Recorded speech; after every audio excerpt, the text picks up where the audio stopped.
Hi, I do a lot of experimentation out at the grill, and this next video I'm shooting is actually the result of one of my successes.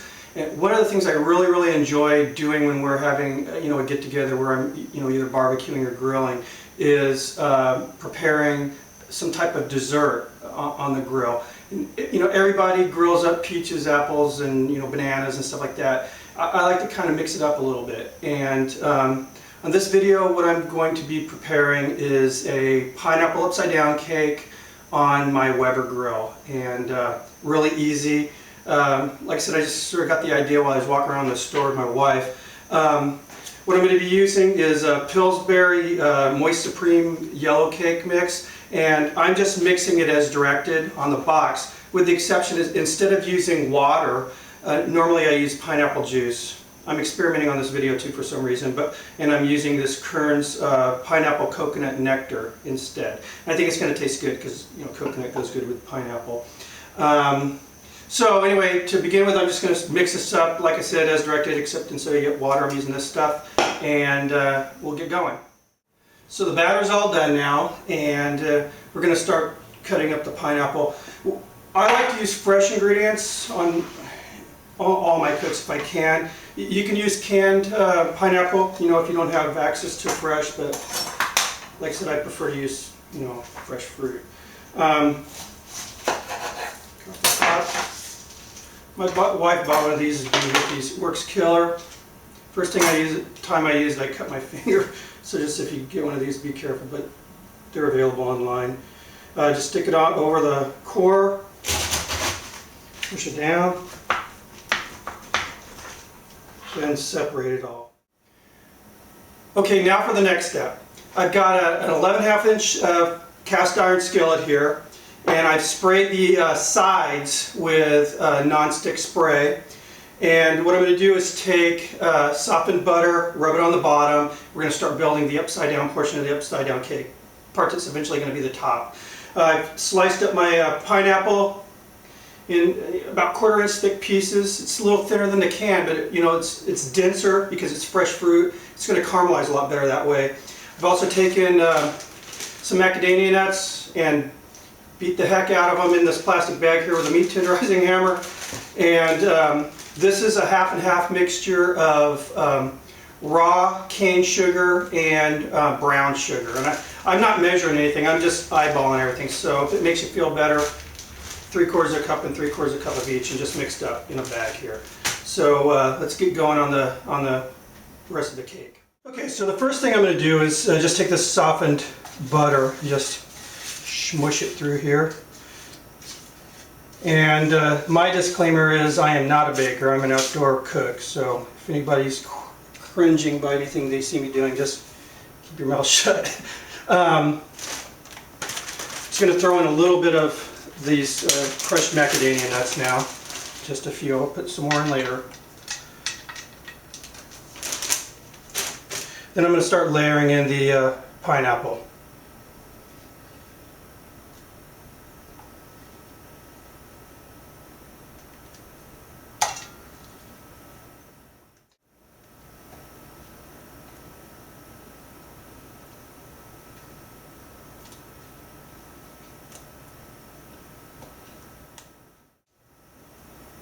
That looks cool. All right, now I'm going to throw in this, like I said, this is 50-50 mix of raw cane sugar and brown sugar.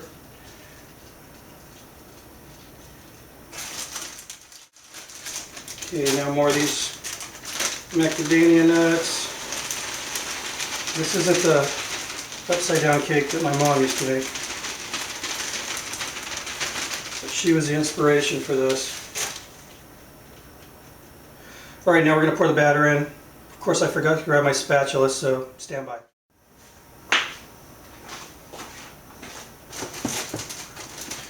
Spatula. All right, so I'm just going to scrape this cake mixture in so you can see. I mean, this isn't rocket science, but just want a nice, even layer of this cake mix in here.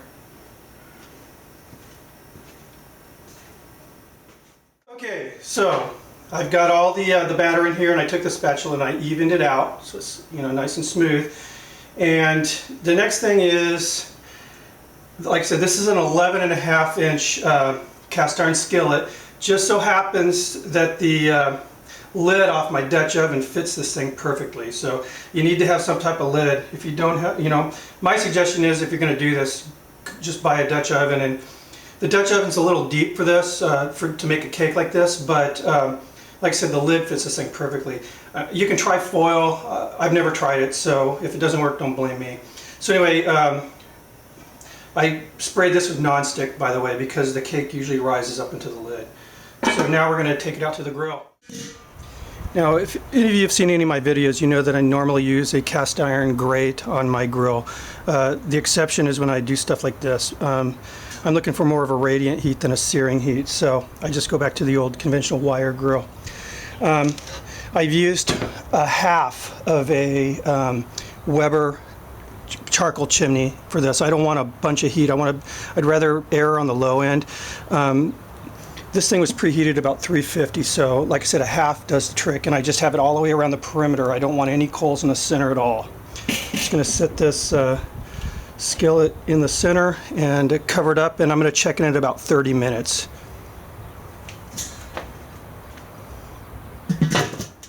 Okay, so I checked it after 30 minutes. It wasn't quite ready. After that, I was checking it incrementally every 5 minutes. It's been about 35 minutes now, and I checked it and it is ready. Just give you a quick peek. And I, did the toothpick thing, and it worked fine. It came out clean. What I'm going to do now is just loosen the sides with a knife.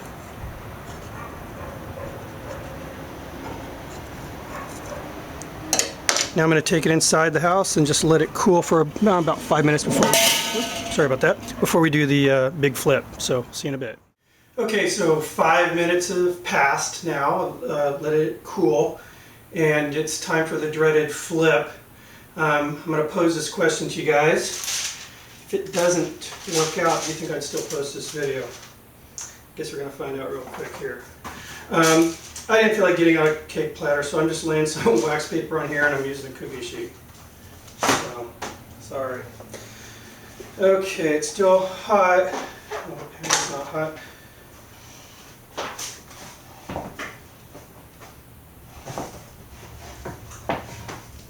Okay, here we go, folks. Count of 3. 1, 2, 3.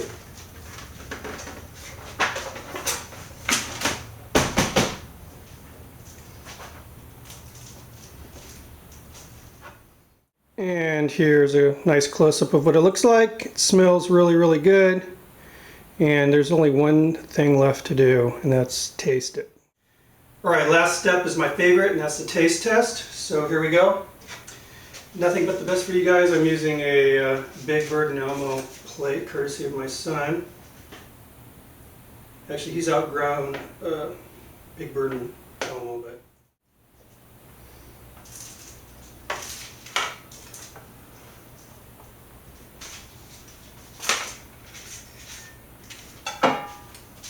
Alright, here we go. I think this is actually the first time I've ever eaten on YouTube.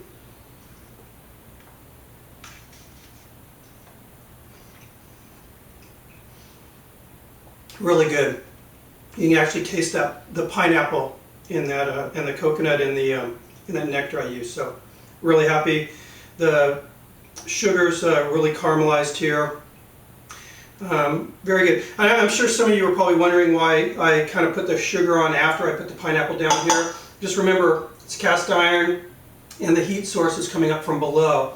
So, the pineapple kind of buffers the heat a lot, but it still is intense enough to melt all that sugar in there. So this is really caramely here. It smells really good. So anyway, hope you guys enjoyed, and just mess around, experiment with your Webers. They can do a lot more than just grilling hot dogs and steaks. So anyway, thanks.